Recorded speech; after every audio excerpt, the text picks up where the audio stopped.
오늘 함께 보실 하나님의 말씀, 우리 신약성경 빌립보서 4장 14절부터 20절에 있는 말씀 봉독해 드립니다. 제가 가진 성경은 신약 323페이지 빌립보서 4장 14절에서 20절에 있는 말씀 봉독해 드립니다. 그러나 너희가 내 괴로움에 함께 참여하였으니 잘하였도다. 빌립보 사람들아, 너희도 알거니와 복음의 시초에 내가 마게도냐를 떠날 때에 주고받는 내 일에 참여한 교회가 너희 외에 아무도 없었느니라. 데살로니가 있을 때에도 너희가 한 번뿐 아니라 두 번이나 나의 쓸 것을 보내었도다. 내가 선물을 구함이 아니요 오직 너희에게 유익하도록 풍성한 열매를 구함이라. 내게는 모든 것이 있고 또 풍부한지라.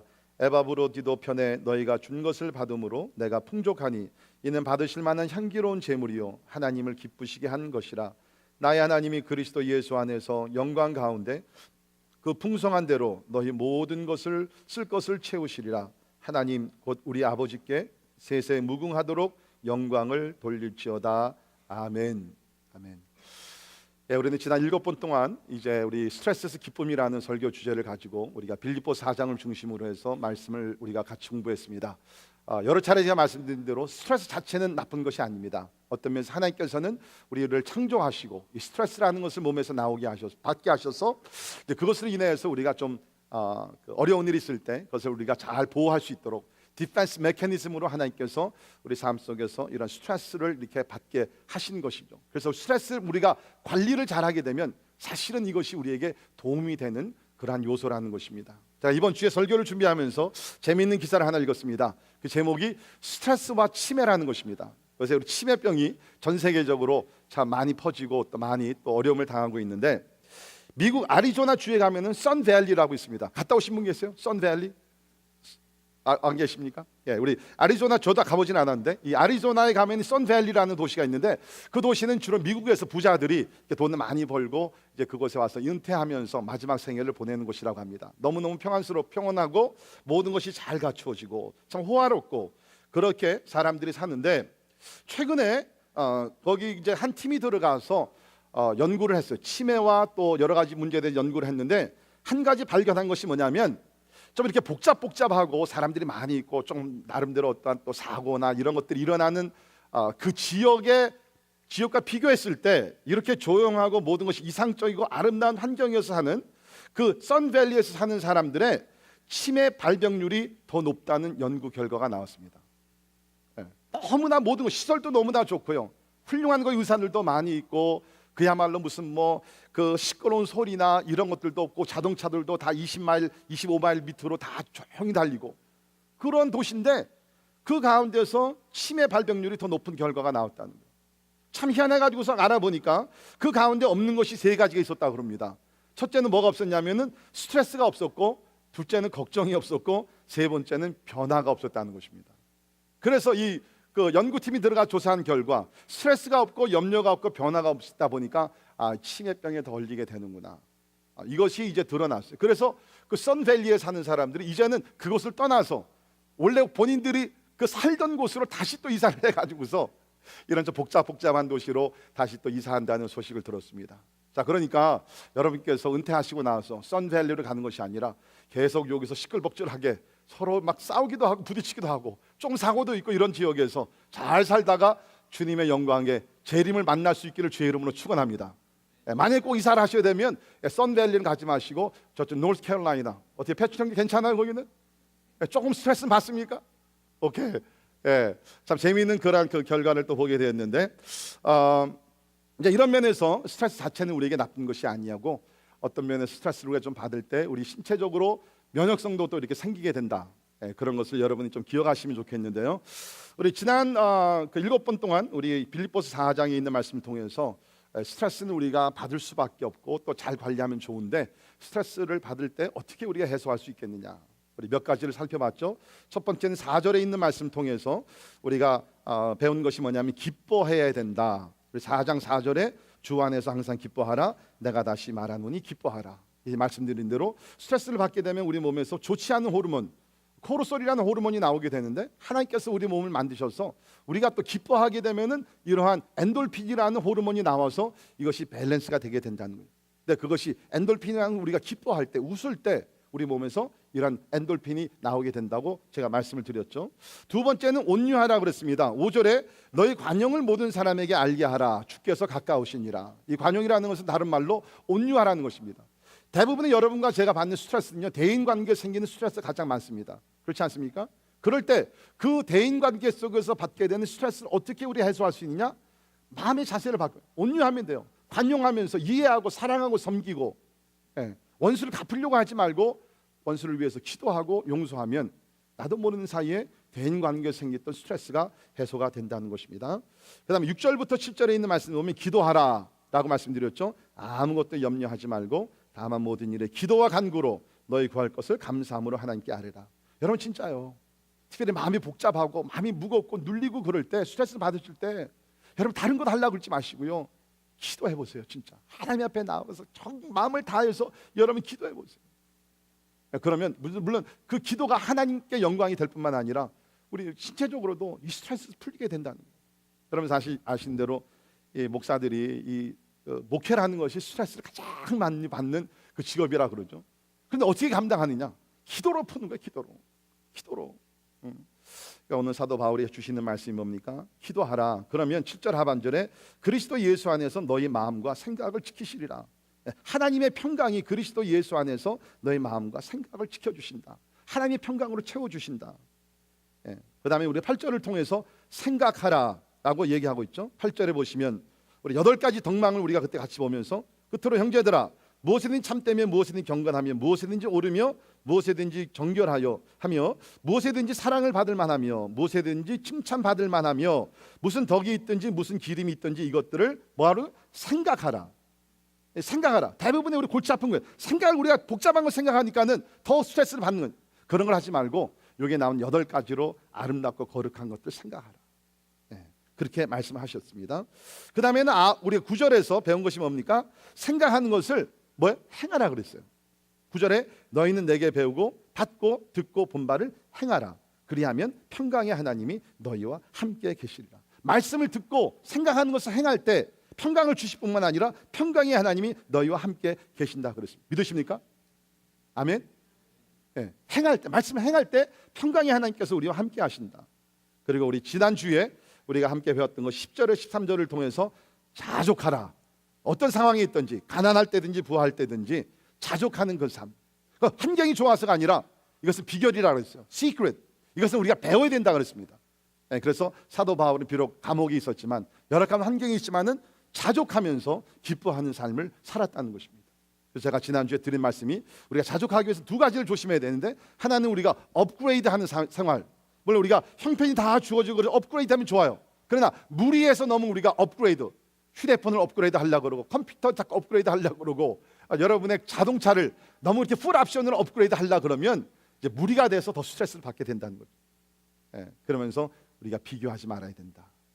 하나님께서 나에게 주신 환경, 지금 현재 그 상태에서 하나님의 섭리 가운데서 인도하셨으니까 그곳에서 우리가 자족을 해야 된다라고 말씀을 드렸습니다. 자, 우리 오늘 마지막 시간인데요. 오늘은 서로 교제하라. 한번 따라하시겠습니다. 서로 교제하라. 서로 교제하라. 그래서 우리가 스트레스를 해소하는 방법 제가 지금 7가지, 기뻐하라, 온유하라, 기도하라, 생각하라, 행하라, 자족하라, 그리고 오늘 이제 서로 교제하라는 것인데, 여러분이 이런 말씀을 들으시면서 연습을 해야 합니다. 훈련을 해야 합니다.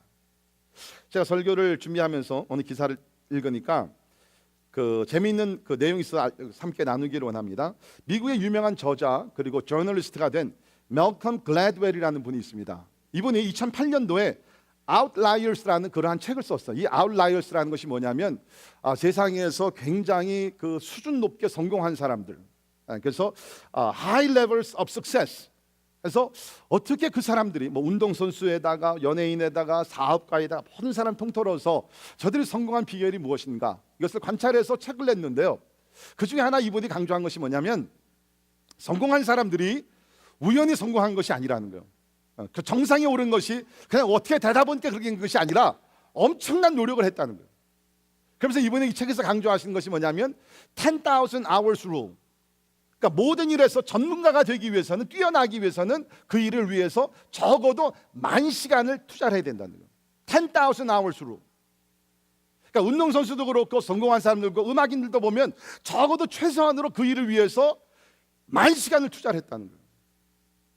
여러분, 수학적으로 빨리 머리가 돌아가신 분들, 많은 시간이라 그러면 만약에 우리가 하루에 8시간씩 그 일을, 예를 들어서 우리가 오늘 우리가 서로 교제하라, 아니면 지난주에 자족하라, 이런 일 내가 내 삶의 패턴이 바뀌기 위해서는 많은 시간을 적어도 투자를 해야 된다. 그런데 만약에 우리가 하루에 8시간씩 만 시간을 우리가 그 일을 위해서 투자한다 그러면 며칠이 걸려요? 하루에 8시간씩 쓴다 그러면 1250. 수학 전공이세요? 음악? 거기다 또 계산을 그렇게 했네. 야, 참. 이제 1250일이 겁니다. 그러니까 우리가 이것이 내 삶이 바뀐다는 거, 우리가 설교를 듣고 그 은혜 된다, 그렇게 살아야지. 하지만 실제적으로 그것이 내 삶에 적용이 돼서 나의 생활과 패턴과 버릇을 바뀌려면 it requires 10,000 hours. 물론 저는 꼭 이것이 꼭 그렇다는 거 그렇게 믿지는 않아요. 사람들마다 다르겠죠. 더 필요하고 덜 필요한 사람들이 있겠죠. 그러나 분명한 사실은 뭐냐면 우리 삶이 바뀌기 위해서는 we got to practice. 연습해야 돼요. 디스플린 해야 돼요. 그냥 되는 것이 아니라는 것입니다. 자, 우리 오늘 서로 교제하라. 다시 말해서 우리가 여러 가지 마음의 번민과 고통과 어려운 문제가 있을 때 우리가 서로 교제하면서 우리가 그 문제들을 해결해 나갈 수가 있다는 것인데요. 이것은 극히 성경적인 가르침입니다. 아니, 어떻게 보면 성경에서 가장 가르치는 베이직 티칭이 되게 되겠죠. 근본적인 가르침이죠.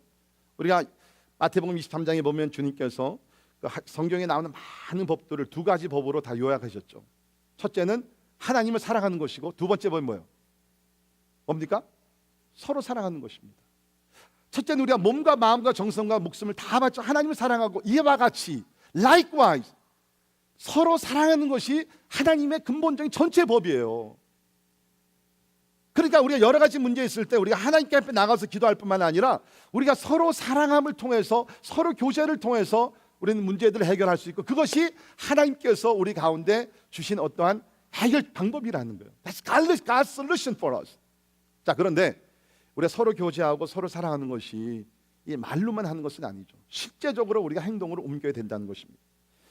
우리가 잘 아는 요한 1서 3장 16절에 보면 이런 말씀이 있습니다. 그가 우리를 위하여 목숨을 버리셨으니 우리가 이로써 사랑을 알고 우리도 형제들을 위하여 목숨을 버리는 것이 마땅하니라. 누가 이 세상의 재물을 가지고 형제의 궁핍함을 보고도 도와줄 마음을 닫으면 하나님의 사랑이 어찌 그 속에 거하겠느냐. 자녀들아, 우리가 말과 혀로만 사랑하지 말고 행함과 진실함으로 하자.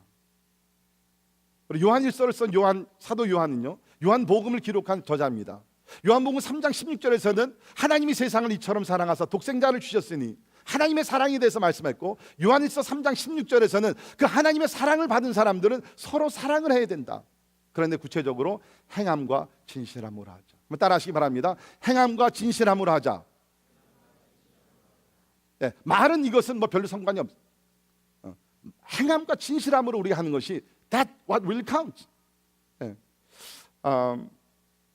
다시 말해서 우리가 특별히 스트레스라는 주제를 생각할 때에 제가 오늘 설명을 드리겠지만, 이게 바울도 나름대로 오늘날의 그냥 단어를 인용한다 그러면 스트레스를 많이 받았던 사람이지만 서로 교제하는 가운데 그 어려운 문제들을, 그 괴로움을 극복하며 더욱더 나아가서 기쁨 속에 살게 되었다는 것입니다. 오늘 배경을 잠깐 말씀드리면, 사도 바울이 복음을 전하다가 이제 로마 감옥에 갇히게 되죠. 참 어려움을 당하게 됐습니다. 내일 어떻게 될지 모르는 그러한 위기를 당하게 되었고, 또 주변에 시기 질투하는 사람들도 많이 있었고, 또 빌립보 교회 가운데는 거짓 교사들이 있어서 참된 복음이 아니라 잘못된 그릇된 복음을 전하면서 또 그 길로 빠져 들어가는 성도들도 있어. 너무나 마음이 안타까워. 그런가 하면 교회 안에서는 우리가 또 두 지도자들 가운데 어떠한 컨플릭이 생겨서 또 어떤 분열도 있었고, 여러 가지 그런 스트레스풀한 그런 문제들이 많이 있었습니다. 그런데 이제 우리 오늘 말씀 보겠지만, 바울은 물론 하나님 앞에 나가 신실하게 기도하고 또 성령의 인도하심 속에 이런 어려움을 극복했지만, 실제적으로는 바울이 서로 교제하면서 이 문제를 극복했다는 것입니다. 자, 이러한 성도의 아름다운 교제에 대해서 몇 가지 말씀을 드리도록 하겠습니다. 첫째, 우리 모두는 삶을 함께 나눌 수 있는 소그룹을 만들어야 합니다. 삶을 함께 나눌 수 있는 소그룹을 만들어야 합니다. 조금 더 구체적으로 말씀드리면, 제가 이번 시리즈에서 말씀드렸듯이 내가 스트레스를 받을 때 그런 tranquility, 그러한 그 호르몬, 다시 말해 소그룹에서 우리가 서로 나누는 가운데 마음의 평강을 얻을 수 있는 그러한 소그룹이 우리 모두에게는 필요하다는 것입니다. 여러분, 우리가 살고 있는 이 세상 참 힘들고 어렵습니다. 그렇죠? 그래서 사람들이 힘들어하고 외로움을 많이 당하고 또 우울증도 걸리고 그런 세상에서 살고 있는데, 분명한 사실은 우리가 살다 보면은요 삶의 위기가 온다는 것입니다. 우리 지금 오늘 네 가정 여기서 헌화실 가지만 이 아이들이 저렇게 갓난아기고 어렸을 때는 뭐 그냥 너무너무 재미있죠. 그냥 뭐 재롱 부리고 그냥 뭐 모든 것을 뭐 다 막 똥을 싸더라도 좋아요 그게. 예. 그런데 이제 아이들이 자라게 되면서 사춘기에 들어가게 되면 어떻게 되죠? 이제는 조금씩 관계가 심각해지게 되죠. 예. 아마 여기 우리 사춘기 우리 자녀들 두신 분들은 아마 대부분이 어떠한 자녀들 때문에 어떠한 어려움과 위기들을 경험하셨을 것이고, 아직 그렇게 위기를 경험하지 않으신 분들은요, just be ready. Crisis will come. 예언하죠. 제가 분명히 옵니다. 여러분, 제가 우리 두 아들을 키우면서 지금 이제 다 컸지만 저는 뭐라 그랬냐면요, 야, you don't have to go through typical adolescent period. 너희들은 사춘기 꼭 그렇게 지날 필요 없어. 막 부모에게 반항하고 집을 뛰쳐나가고 너희들 그렇게 할 필요 없어. 아빠가 youth pastor로서 오래 하면서 그런 일들 많이 도와줬는데 you don't have to go through that. 막 어렸을 때부터 브레인 와시 시키고 막 기도하고 그냥 성경 공부 큐티하게 하고 이렇게 했어요. 여러분, 저의 두 아들이 사춘기 지날 때 위기가 없었을 것 같아요? 네? 있었어요. 왜 없었겠어요? 다 있어요. 여러분, 우리 부부 생활 하시는 분들, 부부 관계에서 위기가 없나요? 대부분은 다 있습니다. 건강의 위기, 사업과 직장의 위기, 우리의 커리어, 우리 생업의 위기, 아직 오지 않았으면 반드시 언젠가는 옵니다. 여러분, 그런 삶의 위기가 왔을 때 여러분을 위해서 기도해주고 여러분의 그 아픔을 같이 아파해주고 그 무거운 짐을 함께 지고 더욱더 나가서 그 문제를 함께 좀 해결할 수 있는 그런 서포팅 그룹, 그러한 어떤 목장 그룹, 그런 것이 있으세요? 없으면요, 여러분 빨리 만드세요. 꼭 필요합니다.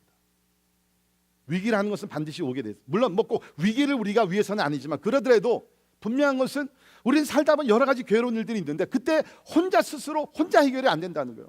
자, 오늘 14절을 보게 되면 짧은 한 구절인데 이 가운데는 굉장히 깊은 내용이 있어요. 자, 50절 14절.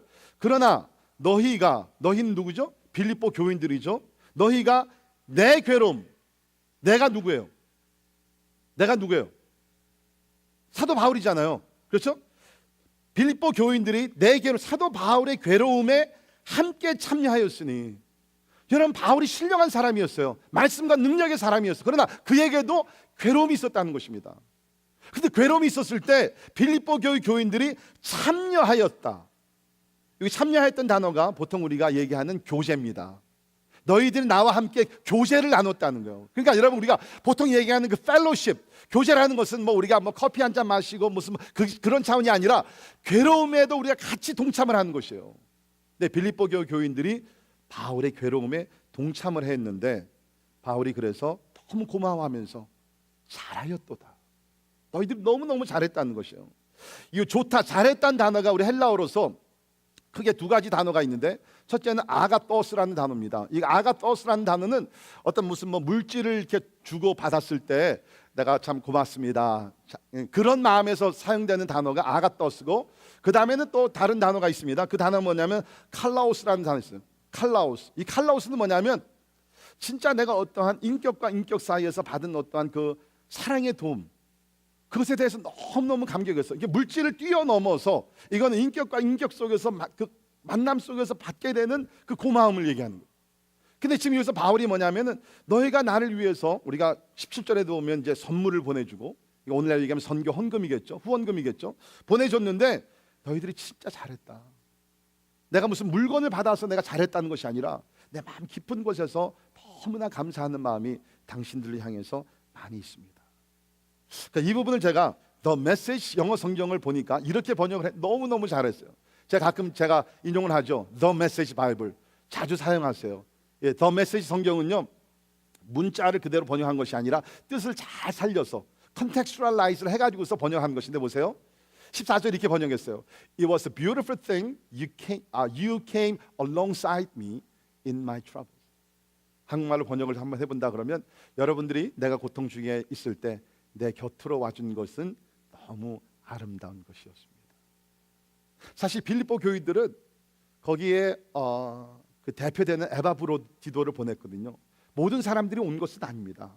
근데 바울은 저들이 보내준 사랑의 선물, 선교 헌금을 받았을 때 it was like 당신들이 내 곁에 와서 나와 함께 내 고통에 같이 동참해준 그러한 느낌이 있었습니다. 그래서 전 너무나 감사합니다. 여러분들에게는 이러한 그룹이 있습니까? 내가 힘들고 아파할 때 내 옆에 와서 내 손을 붙들어 주고 같이 기도해주고 진짜 그 고통을 같이 나눠줄 수 있는 그 형제 자매, 그 커뮤니티, that small group, 그 목장이 있어요. 뭐 우리에게 목장은 있죠. 근데 여러분이 목장을 나가시더라도 가셔서 여러분의 마음을 여시고 여러분의 삶을 나누지 아니하시면 이러한 열매는 우리가 기대할 수가 없다는. 그러면 우리가 이런 소그룹, 그것이 목장이 되건 또 우리 나름대로 멘토링 그룹이 되건 뭐 여러 가지 이름은 있죠 요새. 그럼 우리가 소그룹에서 무엇을 해야 되느냐? 자, 구체적으로 몇 가지를 제안을 드립니다. 첫째는 우리는 그런 소그룹에서 문제를 나눠야 합니다. 문제를 나눠야 합니다. 지금 바울이 뭐라 그랬습니까? 자기 문제를 빌립보 교인들이 나눠줬다는 거예요. 또 우리가 이 장을 보게 되면 아들과 같이 여기던 디모데에게 바울은 부끄럽지 않고 자기 문제를 나눕니다. 그리고 여기서도 나오게 되는 동력자 에바브로디도와도 자기 문제를 숨김없이 다 나눕니다. 여러분, 이웃들과 문제를 나누지 않는다 그래서 여러분이 진짜 강한가요? 아니잖아요. 여러분이 고립된 삶을 살면요, 여러분 더 깊은 상처 속에 빠지게 됩니다. Isolation would hurt you. 제발요 여러분, 여러분이 고립된 삶 자꾸 이렇게 벽을 세우고 있어요. 고립된 삶을 살면요 점점 그 아픔은 더 깊어져요. 더 심각해져요. 근데 공동체 삶, 커뮤니티 라이프, 공동체 삶을 뭘 하죠? 그 아픔을 치료해주는 능력이 있다는 겁니다. 커뮤니티 라이프 can heal you. 그래서 우리는 소그룹에서 우리 어떤 문제를 나누는 것이에요. 우리 갈라디아서 6장 2절에 보면 이런 말씀 같이 읽겠습니다. 시작. 너희가 짐을 서로 지라 그리하여 그리스도의 법을 성취하라. 너희가 짐을 서로 지라. 그렇죠? 어떤 사람들은 이런 분들이 있어요. 또 자기 짐을 그냥 나 좀 도와주세요. 내 짐 좀 져주세요. 자기는 다른 사람의 짐을 안 줘. 고개 끄떡끄떡 하시는 분들은 한두 사람 안다는 거죠. 우리 목장에서 그렇지 않기를 바라죠. 어떤 분들은 와서 도움이 있을 때 집사님 나 도와줘, 장로님 도와줘, 내가 진짜 큰일 당했어요. 근데 막상 다른 목원들이 어려움을 당했을 때는 숨겨시 빠져가지고 없어요. 자, 여러분 보세요. 너희가 짐을 서로 지라 그랬어요. 나는 그냥 받는 자리에만 있지 말고 내가 돕는 자리도 좀 있으라는 거예요. 그리하여 그리스도의 법을 성취하라. 그러니까 여러분 우리가 서로 도와주는 것은요, 그냥 내가 당신 도와주고 당신 나의 도움을 받았으니까 we're good, 그 차원이 아니라 더 높은 차원에서 그것을 통해서 그리스도의 법을 성취하게 됨을 믿습니다. 그러니까 우리가 어떤 진짜 내가 힘으로 해결할 수 없을 때 도움을 받는 것, 너무 우리가 성도들 안에서는 그렇지 그리스도 예수 안에서 너무 이렇게 부담스러워할 필요 뭐 미안해서 뭐 아니요. 미안한 마음이 있지만 사실은 도와주기를 원하잖아요. 그죠? 도움을 요청하세요. That's okay. 그게 부끄러운 것이 아니에요. 또 여러분께서 누구를 도와줄 때도 너무 그렇게 뭐 이렇게 과시하지 말고. 왜? 우리는 궁극적으로 그리스도의 사랑의 법을 서로 지키는 것이니까. 동의하십니까? 네. 그러니까 너무 부담 갖지도 마시고 또 너무 또 그거에 대해서 이렇게 과시하지도 마시고. 왜? 우리는 그것을 통해서 하나님의 법을 성취하는 것이기 때문에. 두 번째, 물건을 서로 나누어야 합니다. We need to share the stuff. 자, 예루살렘 초대교회를 보게 되면요, 성령이 임하고 나서 막 기적도 일어나고 방언도 하고 역사들이 많이 일어났죠. 그러나 그 가운데 초자연적인 어떤 변화 중에 하나가 뭐였냐면 저들의 물건을 서로 나눴다는 것입니다. 우리 사도행전 4장 31절을 보면 믿는 무리가 한 마음과 한 뜻 모든 물건을 서로 통용하고. 자 보세요. 성경이 한 마음과 한 뜻이 되었다. 거기서 끝나질 않고요. 한 마음과 한 뜻이 되어서 물건 아주 구체적으로 물건을 서로 통용을 했다는 것이에요. 그러니까 한 가정에서 예를 들어 가지고서 오늘날 얘기하면 뭐 차가 필요하다, 아니면 무슨 도구가 필요하다, 무슨 뭐가 필요하다 그러면 서로 그냥 나눴어요. They share together. 서로 통용하고 자기 재물을 조금이라도 자기 것이라 하는 이가 하나도 없다. 사실 여기서 사회주의, 공산주의에 그 사람들이 그런 그 아이디어를 얻은 것입니다. 물론 잘못된 것이죠. 그거는 그리스도 예수 안에서 자원하는 마음으로 우리 물건, 구체적으로 물건을 서로 제가 감사한 것이 이제 우리 교회 이렇게 자녀들이 많이 나니까 아이를 낳게 되면 이제 먼저 아이를 낳아서 키운 가정에서 사용하던 그러한 그 침대나 뭐 아이들 옷이나 무슨 뭐 장난감이나 이런 것들 이렇게 서로 나누는 것을 볼 때 참 감사해요. 그렇지 않습니까? 우리가 불필요하게 낭비할 필요도 없고, 특별히 어려운 가정이 있으면 더 우리가 정성을 다해서 우리가 서로 도와준.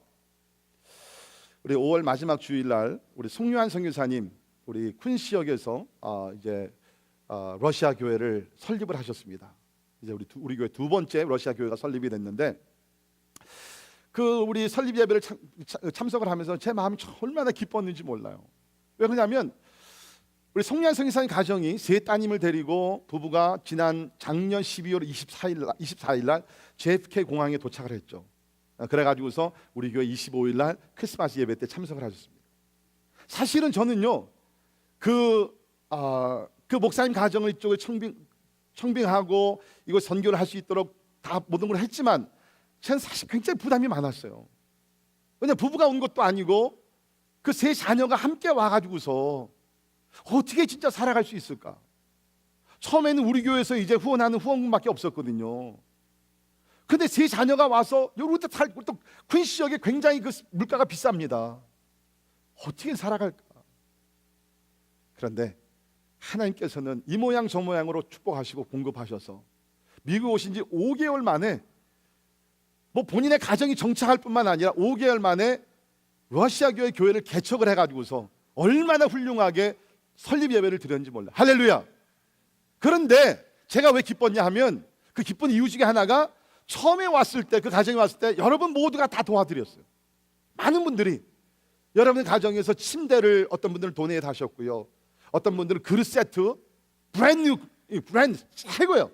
브랜드 그릇 세트도 도네이트 하셨고, 뭐 그 자녀들의 옷과 무슨 뭐 소파와 어떤 분들은 소파를 도네이트 하셨는데 그게 너무 커가지고 들어가지도 못해가지고서 또 우리가 또 처리해야 되는, 하여튼 그러면서 그 가정이 정착하는데 얼마나 큰 도움이 된지 모르고, 우리 그날 설립 예배를 드리고 나서도 송유한 목사님께서 저를 악수를 하시면서 목사님 참 베풀어 주신 온 교회가 베풀어 준 사랑 잊지 못합니다.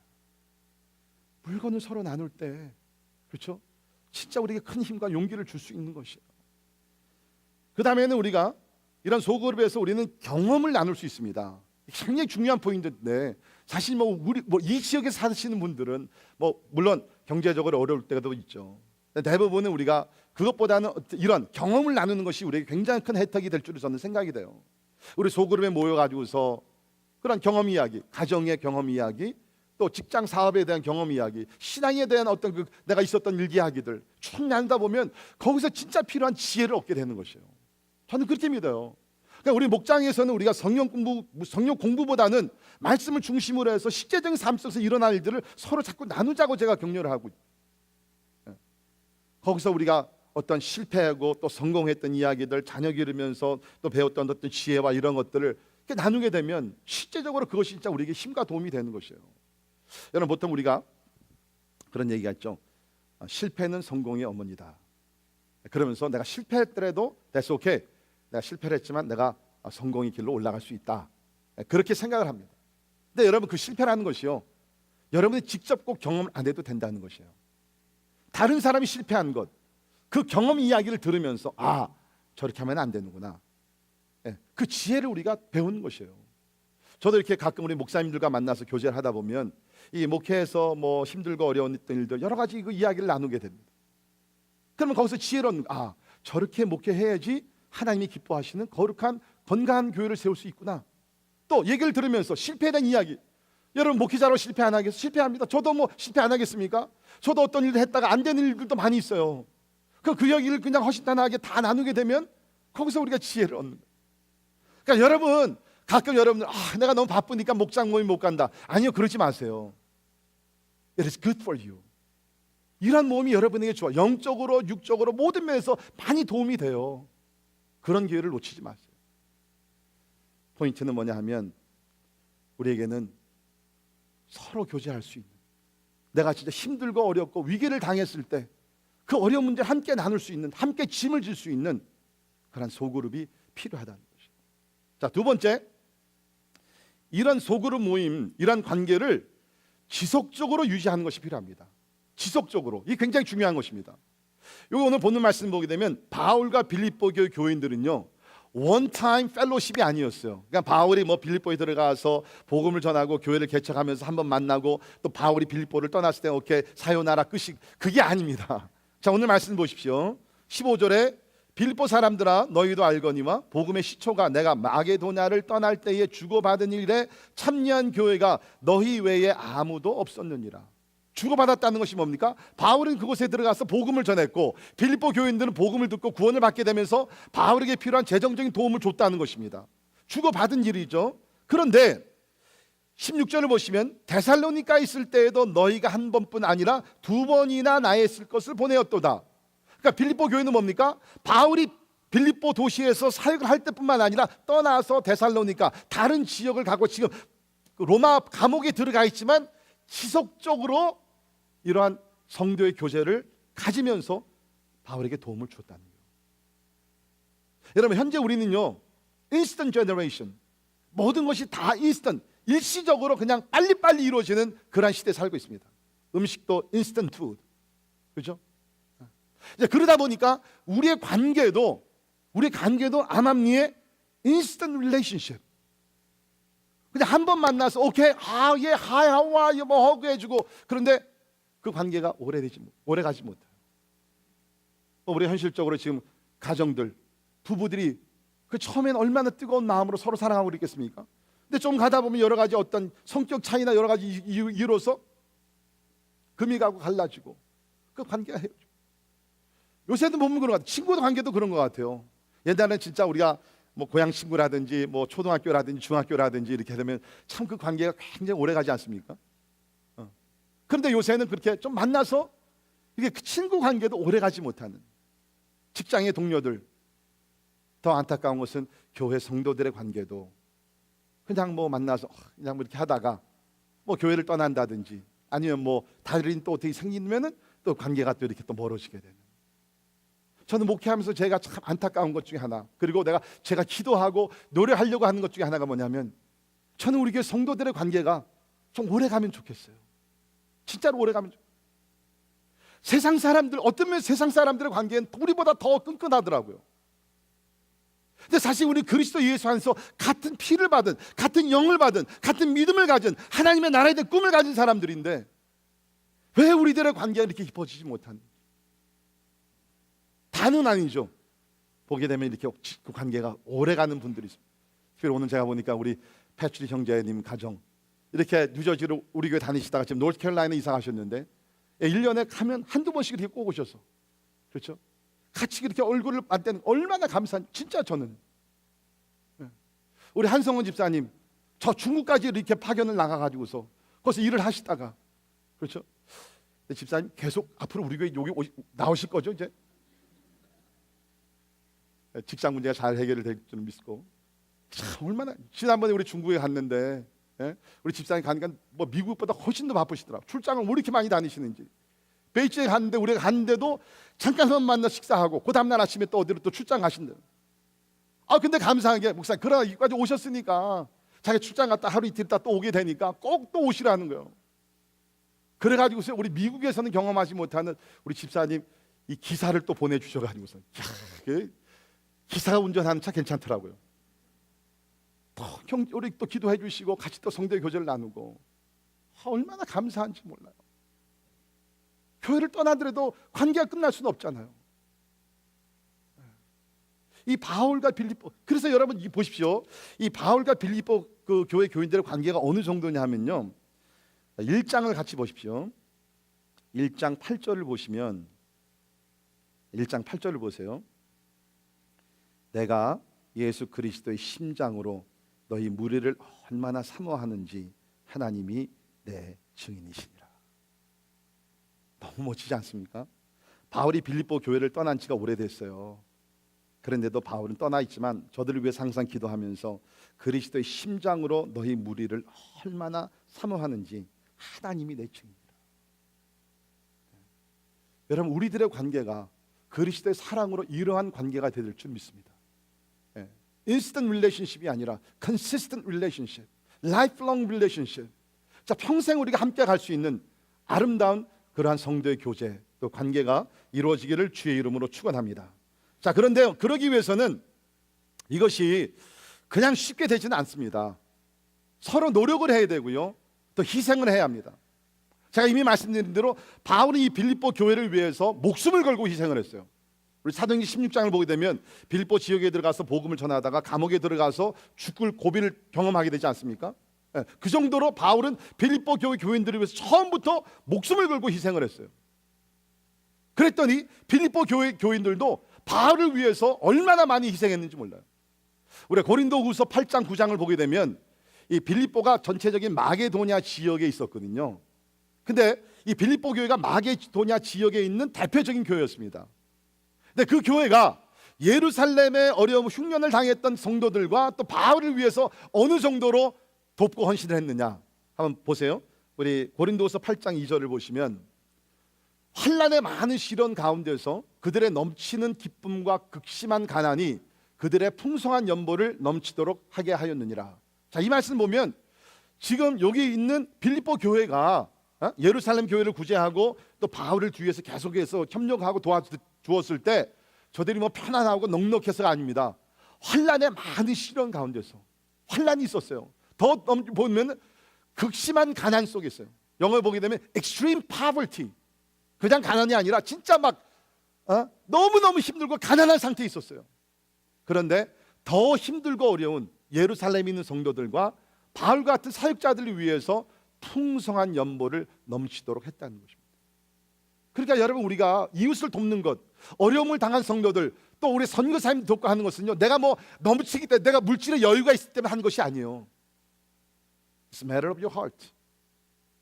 우리 마음인 것 같아요. 마음인 것 같아요.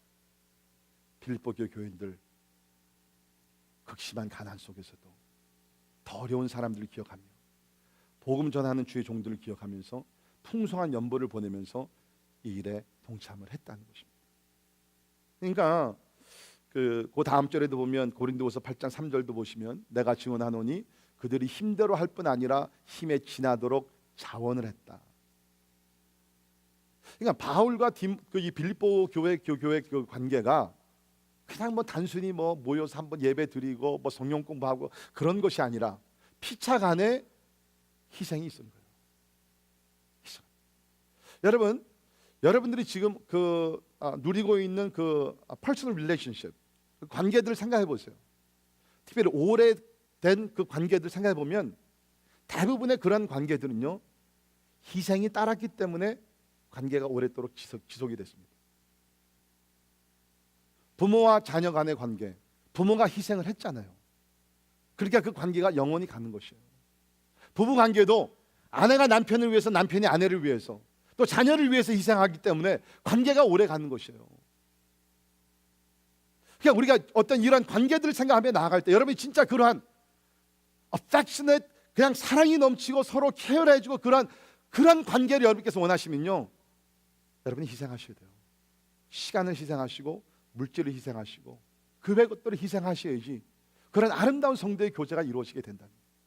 그냥 이루어지지 않는다는 것입니다. 여러분이 지금 도움을 주는 생활을 하고 계십니까? 아니면 받는 생활을 하고 계십니까? 주고받는 거 다 좋은 것이죠.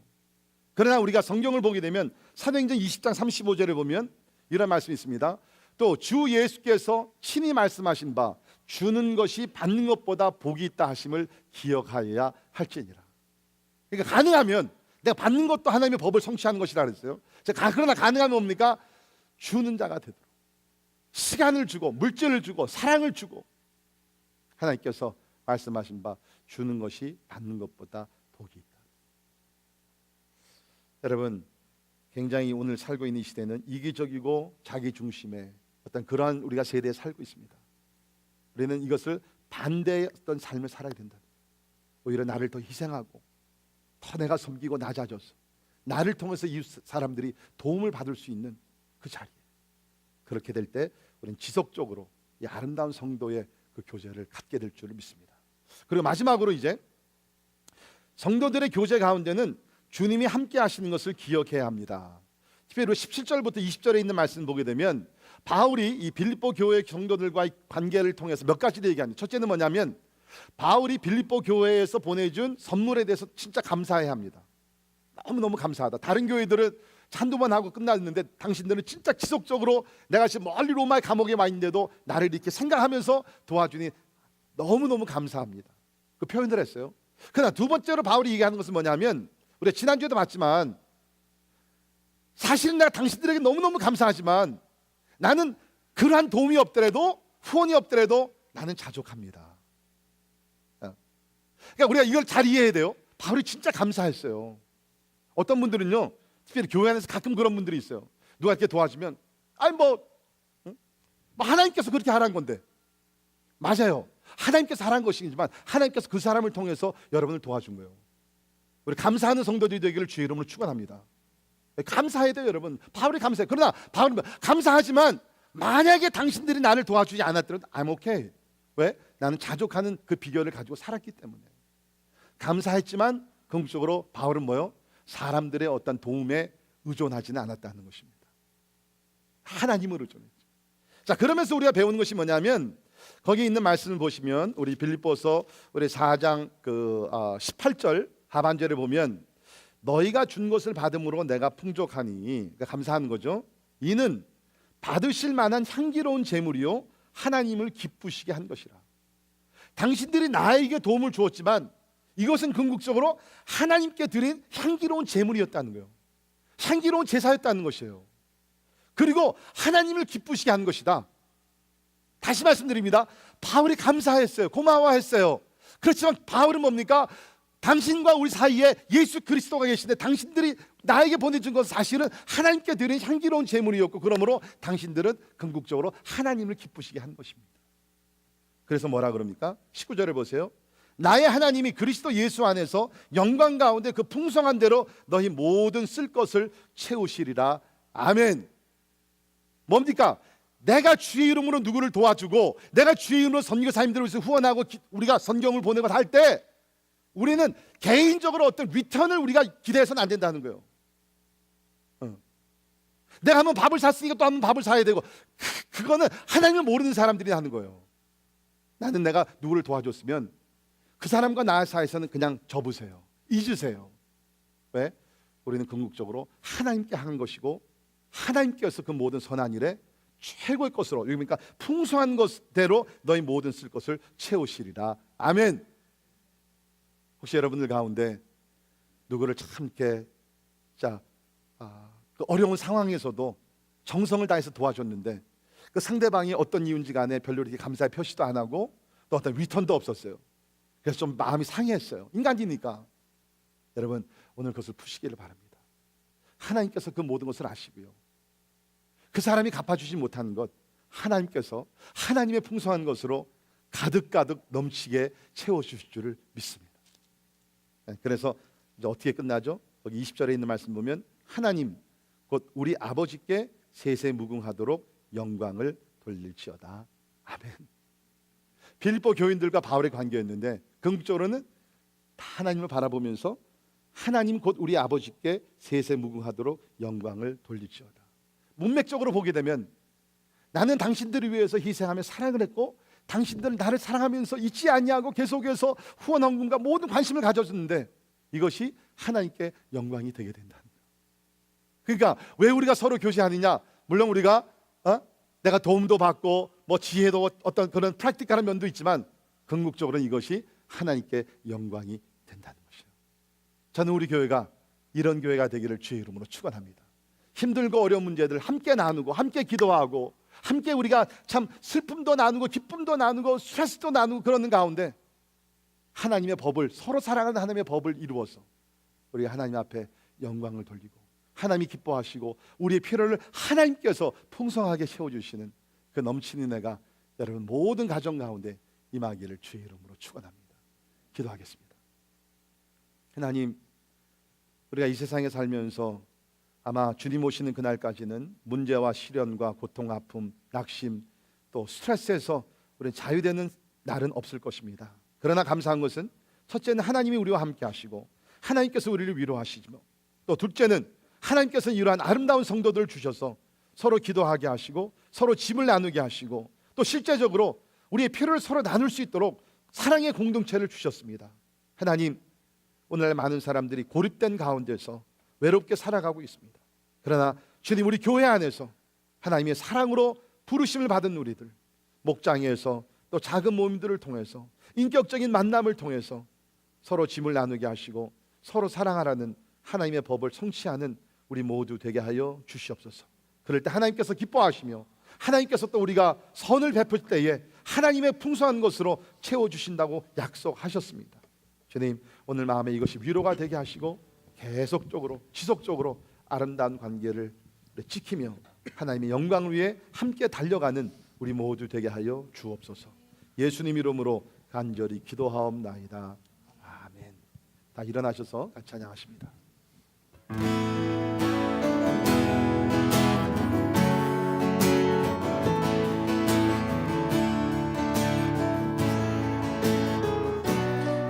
주 안에 우린 하나, 주 안에 우린 하나, 모습은 달라도 예수님 한 분만 바라네.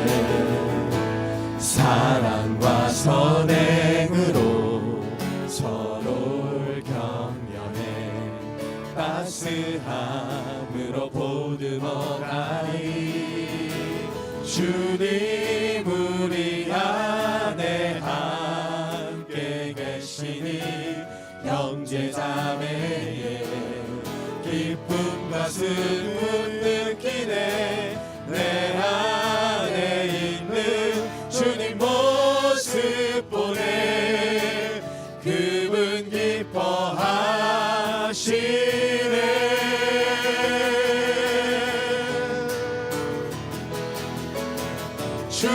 주님을 통해 계획하신 일 부족한 입술로 찬양하게 하시니 주님을 통해 계획하신 일 너를 통해 하심을 기대. 다시 한번 고백하시겠습니다. 주 안에 우린 하나, 주 안에 우린 하나, 모습은 달라도 예수님 한 분만 바라네. 사랑과 선행으로 서로를 격려해 따스함으로 보듬어가니 주님 우리 안에 함께 계시니 형제자매 기쁨과 슬픔 느끼네. 내 안에 있는 주님 모습 보네. 그분 기뻐하시네.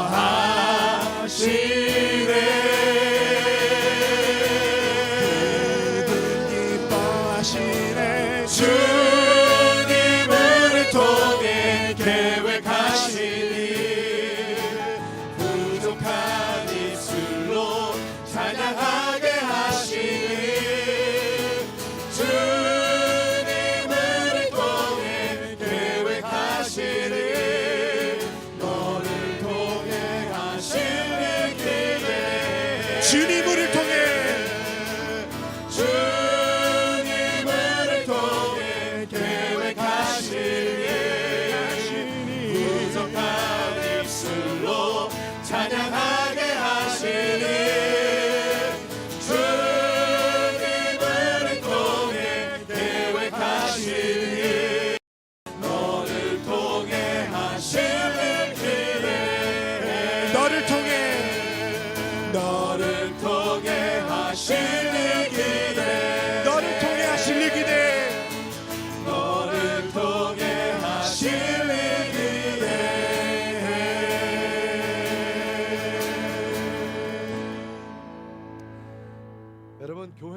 church is not an institution.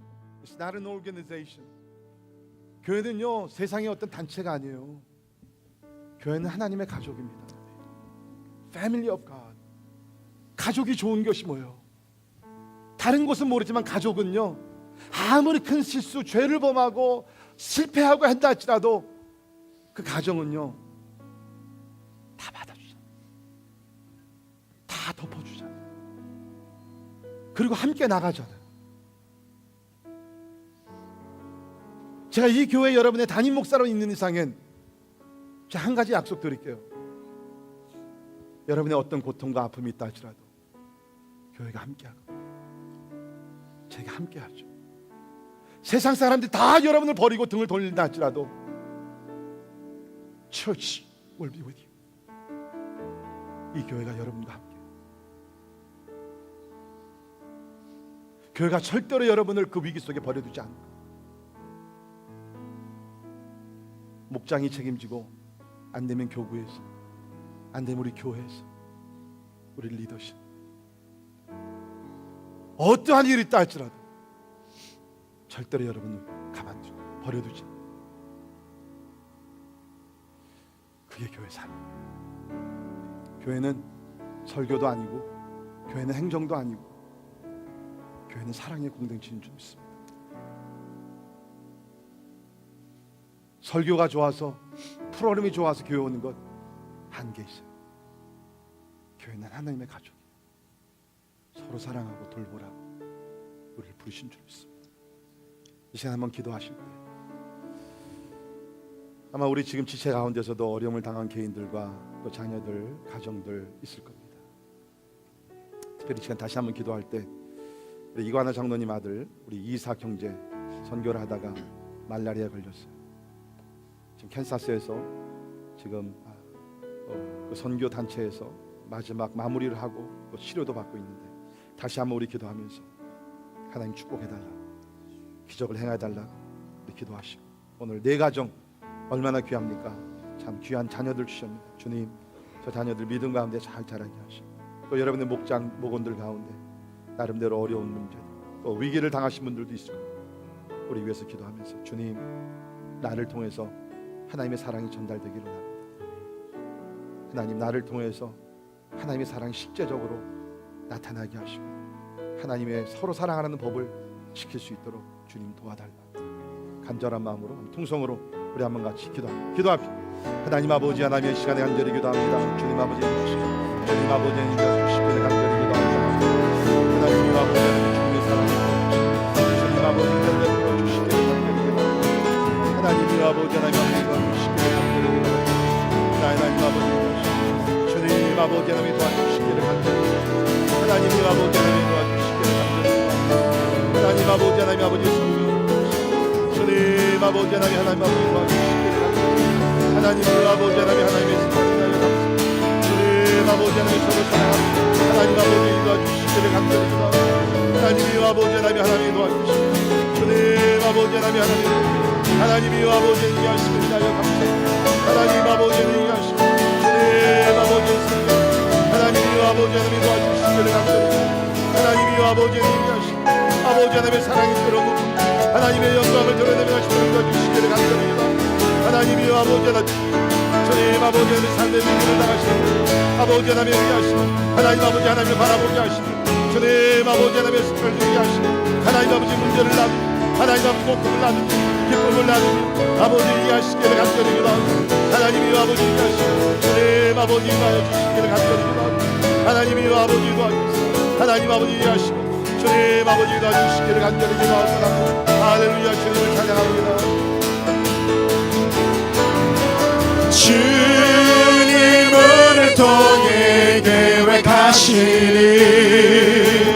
부족한 입술로 찬양하게 하시니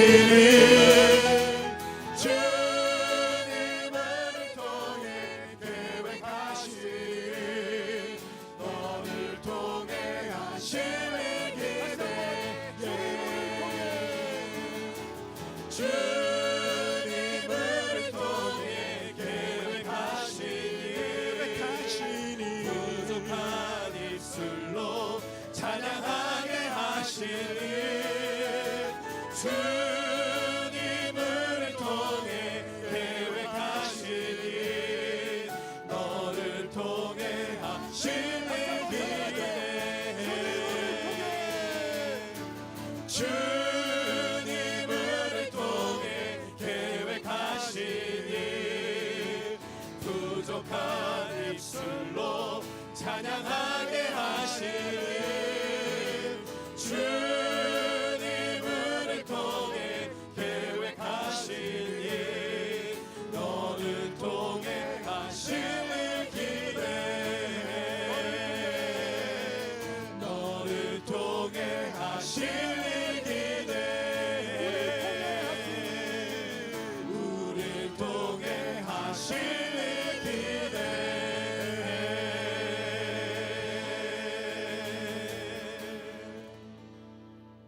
주님 기도합니다. 오늘 예배를 드리고 나가는 믿음의 사랑하는 형제 자매들, 먼저는 하나님께서 평강으로 축복하시고 하나님 이제 우리가 서로 돌아보는 가운데 그 하나님의 평강을 함께 나누게 하여 주시옵소서. 주님, 우리는 서로가 필요합니다. 하나님이 우리의 교만한 마음, 또 거리를 두고자 하는 그러한 잘못된 생각들 이제는 겸손히 다 내려놓게 하시고 우리가 하나님 앞에 참 가벼운 기쁜 마음으로 나가듯이 이제는 서로에게도 겸손과 사랑과 온유한 마음으로 참 기쁜 마음으로 나가게 하여 주시사 함께 문제를 나누게 하시고 고통을 나누게 하시고 또 기쁨도 나누게 하시고 서로 기도도 나누고 물건도 나누고 삶을 함께 나누는 가운데 주님 무거운 짐을 함께 질 수 있도록 은혜를 베풀어 주시옵소서. 이것이 하나님의 법을 성취하는 길이라 그랬습니다. 이것이 하나님의 사랑을 나누는 길이라 그랬습니다. 이것이 주의 영광을 드러내는 길이라고 가르치셨습니다. 주님 이제 배운 것을 실천할 수 있도록 은혜를 허락하여 주옵소서. 지금은 우리 주 예수 그리스도의 은혜와 하나님의 영원하신 사랑과 성령님의 감화 감동 역사 충만케 하심이 지난 7주 동안 스트레스에서 기쁨이라는 설교 말씀을 빌립보 4장을 통해서 배우고 이제 삶에 계속 실천하고 연습하여 스트레스에 머무르는 것이 아니라 이제 하나님이 주시는 기쁨과 평강 가운데 나가기를 원하는 사랑하는 모든 성도들 머리 위에 지금부터 영원까지 함께 하시기를 주님의 이름으로 간절히 축원하옵나이다. 아멘.